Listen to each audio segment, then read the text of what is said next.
All right, we have a tweed demo coming right up in colored pencils. But I'm going to cheat a little bit and I'm going to prime a few of my shadows with a gray marker. It's so easy.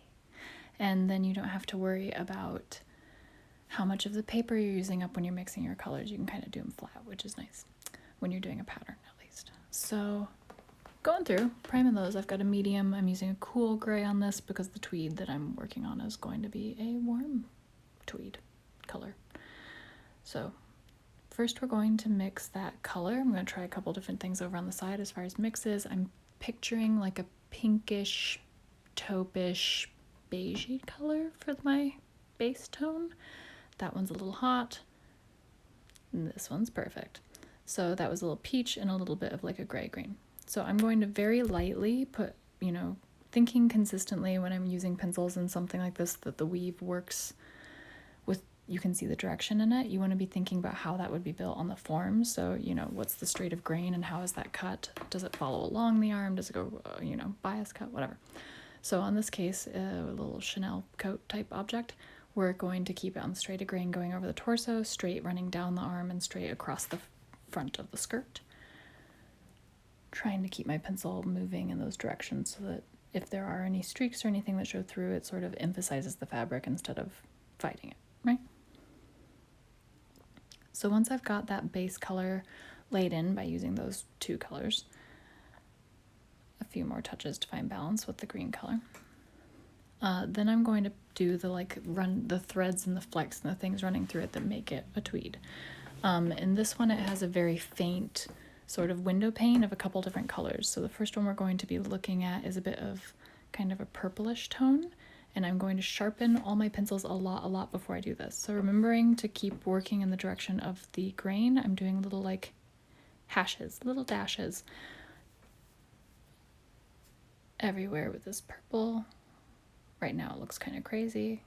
I swear it'll get better.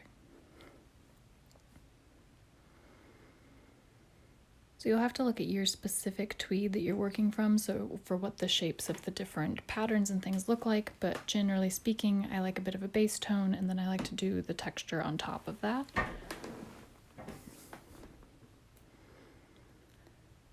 So the next one we're going to do here is kind of a green, and in the tweed I'm looking at, that runs horizontally, so we're going to do dashes that way that sort of intersect with our purple ones and start to really show that more open weave.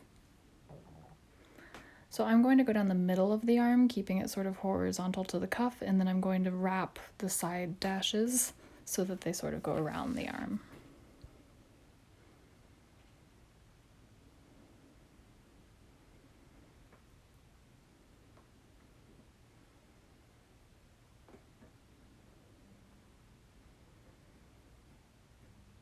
Now, the thing that's hard about doing something that has a small scale pattern like this is that you can never really burnish.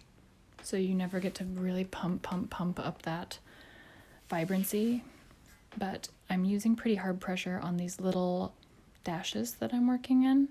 So those are more vibrant. And then we're going to put the vibrancy into the shadows where we don't mind so much if we lose the pattern in the shadows. So first I'm going to add a little bit of purple into those shadow areas, because it's sort of a pinkish suit and it has a lot of purple in it. So I think that purple thread kind of supports the purple shadow. And then I'm going to be using this sort of medium pink to do one more layer of vertical hashing.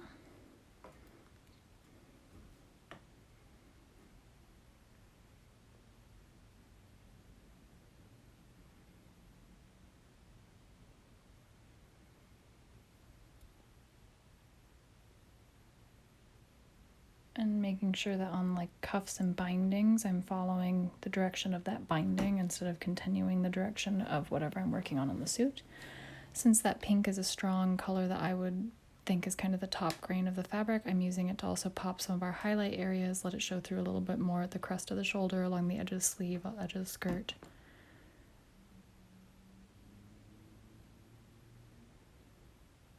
This trim just got a little hot, so I'm going to tone it with that green again.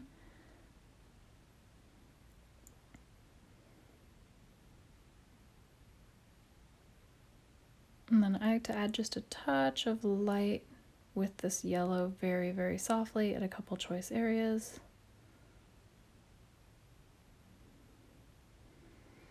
Now the shadows could obviously go darker in this. I'm going to pick a couple areas to, in hard pressure with the white to sort of pick as like a blurred, more highlighty section.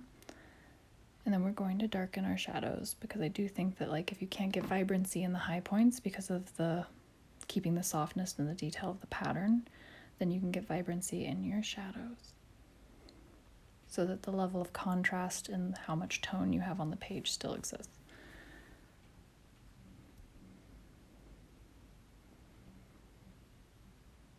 So to tone that purple down a touch, because my purples in this kit are a little hot, I'm going to use my black, which is actually like a super weird greenish color, which mixes well. And then I'm going to use that same cool gray marker to go back over the areas of shadow.